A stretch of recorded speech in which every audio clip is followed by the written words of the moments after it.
Bon Nicolas, bienvenue déjà sur Cyclisme Actu. Merci. Avant de parler un peu de la suite, revenons sur ta saison 2025, qui a été marquée notamment par quelques échappées sur la Vuelta, une 4e place sur le Tour de Langkawi. Est-ce que tu peux revenir un peu sur ta saison? Ouais, c'est une saison globalement satisfaisante. Bien évidemment, on peut toujours faire mieux, mais j'ai bien aidé l'équipe tout au long de cette saison, je trouve. Ensuite, j'ai pu réaliser mes performances personnelles en fin de saison, avec quelques échappées sur la Vuelta qui ont été aussi plutôt satisfaisantes, on va dire. J'ai pu me faire plaisir, ouvrir les routes, surtout sur l'étape de l'Angliru. On ne sait jamais, ça pouvait toujours aller au bout avec plus de minutes d'avance, mais bon, c'est comme ça. Et ensuite, en fin de saison, je suis content d'avoir pu obtenir mon premier top 5 sur une course par étape de Point Pro. Ça fait aussi plaisir et ça se voit que je progresse même sur les courses par étape et que je peux bien grimper et aussi avoir une pointe de vitesse au sprint. Justement, aujourd'hui, là, on a de plus en plus de coureurs qui arrivent chez les pros, qui ont des très gros résultats très jeunes. Toi, là, du coup, tu as eu ta 2e année chez XTS Astana. Comment t'expliques aussi que toi, par exemple, tu n'as pas eu directement des résultats énormes à 18-19 ans et que maintenant tu commences petit à petit à performer? Moi, je vais te dire, je pense que en fait, j'ai jamais été un phénomène en cadet junior. J'ai toujours été, on va dire, là où vraiment j'ai commencé à avoir un bon petit niveau, c'était junior 2. Sinon, après, j'ai jamais eu des super résultats. Mais c'est en fait, on va dire ça, que mon père nous a toujours, avec mon frère, il nous a jamais mis la barotte, on va dire, et il nous a toujours laissé la marge de progression. Jamais en faire trop, puisqu'en fait, il savait très bien qu'au final, on pouvait aller dans la development, dans un moment ou un autre. Ouais. Et je pense que c'est le fait de ne pas en avoir trop fait dans les jeunes pour pouvoir accéder au World Tour qui m'a permis de là avoir cette grosse marge de projection que chaque année, je progresse, je trouve énormément. Donc j'espère juste que ça va continuer à progresser et puis c'est comme ça, parce qu'il y en a qui performent à fond en cadet junior espoir et au final ils arrivent dans les pros, ils ont atteint leur maximum et ils n'ont plus rien enfin pas à prouver, mais ils n'ont plus rien à donner, à évoluer quoi. Ouais. Mais ouais, je pense que ça s'applique comme ça. Pour revenir un peu, parce que vous, c'est vraiment une histoire familiale, le vélo. Il y a ton frère malheureusement qui a décidé d'arrêter sa carrière en tant que coureur, mais qui va passer du coup directeur sportif. Ça fait quoi pour toi? Ça fait bizarre de voir ton frère arrêter aussi jeune? Ah ouais, c'est sûr, on s'entraînait toujours tous les deux, on allait en course aussi ensemble souvent, mais après je pense que c'est un mal pour un bien. Il n'y a pas que le vélo dans la vie, on trouve tous ce qui nous rend heureux dans la vie. Après si c'est pas le vélo, ça sera un autre Il truc. reste dans le vélo quand même. Voilà, il reste dans le vélo, exactement. Bon, on ne sait pas pour combien de temps.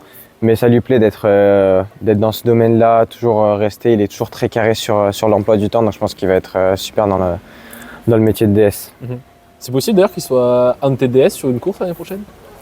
C'est possible, peut-être en 2e DS, mais je pense que oui. Je sais pas encore. Ça peut être drôle. J'ai pas encore son calendrier. Moi j'ai le mien, mais j'ai pas encore le sien. Ouais. Ouais, ça marche. Ouais, ça peut être drôle. Justement aussi, tu as parlé de ton père tout à l'heure. Ça fait quoi d'avoir... c'est rare quand même qu'on ait quelqu'un, que son père soit son manager général, entre guillemets, son patron. Ouais. Ça fait quoi d'être dans l'équipe de son père? Il y en a qui diront que ça met un peu de pression. Il y en a qui diront que ça fait l'inverse. Moi honnêtement, je ressens pas grand chose. En fait, le truc c'est que moi j'ai toujours grandi chez Astana. Depuis que j'ai 8, 9 ans, 10 ans, je suis toujours dans l'équipe, je vois toujours toutes les courses, j'arrive dans les training camps, donc je vois un peu comment ça se passe et j'ai évolué au sein de cette équipe et c'est comme la famille. Donc au final, mon père ou pas mon père, là, toute l'équipe, c'est comme ma famille environ. Ouais. Donc je me sens vraiment chez moi et je suis très à l'aise et ça me permet d'avoir un espace qualitatif où je peux progresser, quoi. Pour revenir un peu justement sur l'équipe, vous avez fait une énorme saison 2025. Alors tout le monde le voyait déjà perdu, vous avez réussi à remonter la pente et à rester en World Tour. Ça fait quoi de faire partie de ce projet-là, de cet exploit-là cette saison? Ça fait du bien, je suppose. Ouais, c'est super. Beaucoup de gens ne s'y attendaient pas. Donc après, on avait mis un plan très concret en place et puis ça nous a réussi. Donc tout le monde nous avait déjà mis en pro team pour les 3 prochaines années. C'était une erreur de leur part et puis on a vu que dès le début de saison, on scorait très bien. On a au final non pas que scoré, mais on a scoré aussi sur les grandes courses et on a gagné des grandes courses. Donc voilà, Ouais. très bien. Mais une excellente saison. Maintenant, parlons de 2026. Toi, déjà personnellement, ça sera quoi tes principaux objectifs de la saison? Alors j'ai plusieurs objectifs, on va dire. Après, au final, j'aimerais bien être de partout assez en forme. En début de saison et aussi sur la deuxième partie de saison. Bien sûr, j'ai les championnats d'Asie en février, là où j'aimerais potentiellement les gagner. Ensuite, les championnats du Kazakhstan et aussi peut-être les Jeux asiatiques en fin d'année. Et tout au long de l'année aussi performer sur les courses européennes et notamment la Vuelta si je suis sélectionné. Justement, ça sera quoi tes premières courses là, enfin, peut-être pas sur toute la saison, mais si tu peux nous donner ton programme des 6 premiers mois, c'est possible? Ouais, normalement, alors si tout va bien, je commencerai par Saoudi. Ensuite, je ferai les championnats asiatiques directement là-bas. J'irai sur Drôme Ardèche, Paris-Nice-San Remo. Et ensuite, je ferai Tour de Turquie, Tour d'Hainan, Tour de Turquie, Boucle de la Mayenne, Tour de Belgique.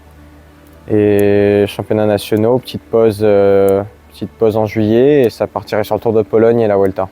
C'est ce qui est prévu pour le moment. Donc un mélange entre des courses en Asie ou C'est ça, avec un niveau plus abordable et des grosses courses en Europe. C'est ça, là où je serais sûrement attendu un peu en Asie pour performer avec l'équipe et plutôt bien aider l'équipe sur les courses retour.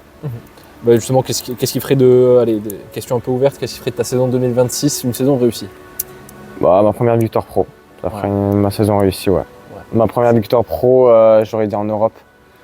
En Asie, je serais très content, mais si ça arrive en Europe, ça serait une saison très réussite. Ok. Bon, merci beaucoup, Alex. Merci. Merci, Nicolas.